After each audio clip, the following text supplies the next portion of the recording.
We are taking things back to basics with this beginner swim series, and having already looked at confidence, it's time to move things forward and address propulsion. So we're going to be addressing the arms and how to use them to help move your body forwards through the water.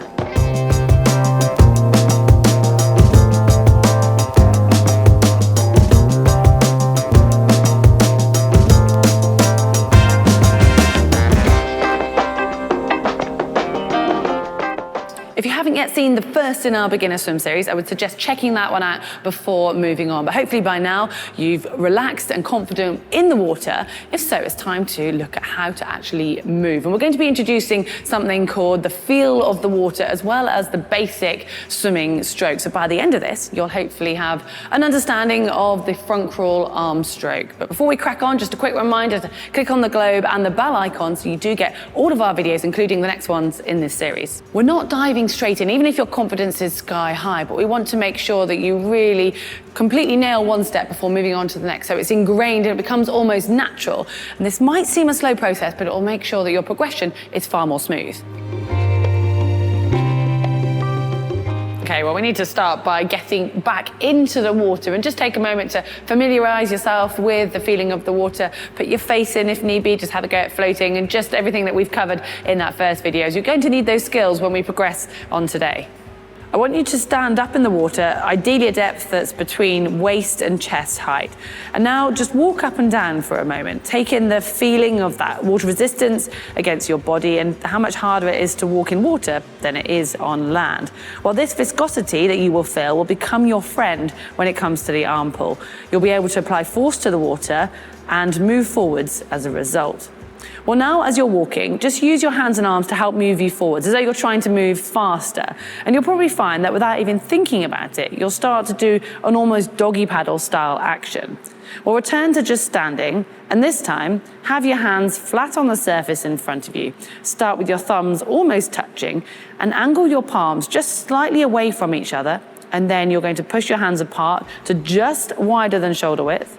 Angle your palms slightly inwards, and then bring them back together again, keeping them just below the surface of the water.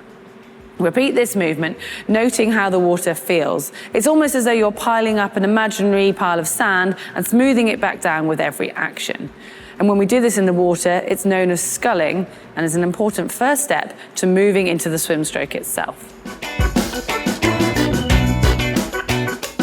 We touched on the push-off in the first video, so if you do need a reminder, then take a quick look at that. But this time, we're taking that push and glide one step further, and we're actually going to be introducing the arms into it. So start as you would do for a pure push-off, with one hand on top of the other, your arms extended above your head, so you're squeezing your ears in between your arms, and your chin is tucked into your chest. Push off the wall underwater, using that power from your legs. And as you feel yourself starting to slow down a little, pull both your hands underneath your body towards your hips. You should feel a surge of forward momentum. Stop there and then return to the wall. Now, I know this is a double arm pull, and that is different to front crawl, but it's still the basics of that pulling action. But to progress it, we're going to move to single arm. So keep one arm extended out in front of you, and you're going to do that same pull, but just with one arm through back towards your hips. And I want you to think about the feel of the water on your hand and on your forearm, and that resistance as you manage to propel yourself forwards. Well, it's time to break down the actual pull phase of the swim stroke now. We're going to start at the beginning of it with something that's called the catch. And we've just touched on that earlier, but from that motion you've just done, it is literally the very first part where your hand and forearm start to engage with the water. And in theory, you are catching hold of that water you're then going to be using to pull yourself forwards.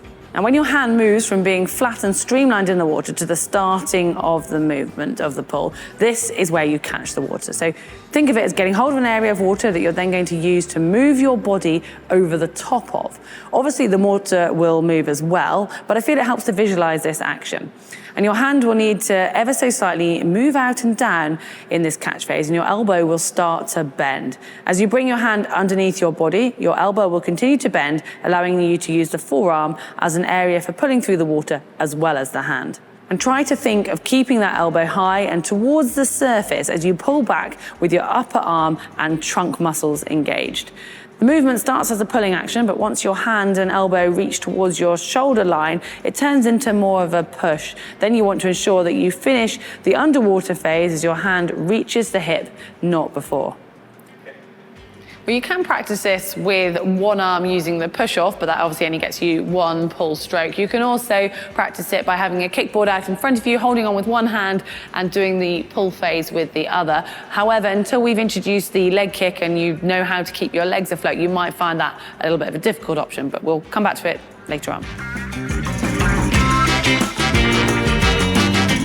So on to continuous arm movement now, and nothing beats doggy paddle when it comes to this. You might want some flotation aid just to help keep your hips afloat, so you can either pop a pool noodle underneath your hips or wear some buoyancy shorts, which just help to keep your body nice and horizontal. And then from there, you're going to start by doing one arm pull like you've just been doing, but once that first arm reaches towards your hips, getting close to your hips, you start with the other hand, and you're going to basically keep this momentum going, and you'll be doing doggy paddle. Return your hand to the extended position in front of you by bringing it close to your body under the water. Note here that we are looking for the full pull stroke, so make sure you continue all the way to your hips and the full extension at the front. You might want to start with your head out of the water, but do progress to trying to put your face in, as this will help your body position by encouraging your hips to float. All right, pick up that float that you were using earlier. It's time to introduce the arm recovery. So the point of the swim stroke where your hand and your arm leave the water from the end or the back end of the stroke, come over the top and re-enter the water at the front. Concentrate on just doing one arm at a time here. So do the catch and pull that we've covered, and once your hand reaches your hip, bend your elbow so it actually comes to the surface, lifting it until your hand is clear of the water. And then with a relaxed bent arm, bring your hand around your shoulder just above the surface, placing it neatly into the water in front of you. Try to think of your fingers entering the water first with minimum splash. Keeping this smooth will set your hand up nicely for the catch. Then repeat. Stick to one arm for a few strokes or even a full length or width, and then try it on the opposite side.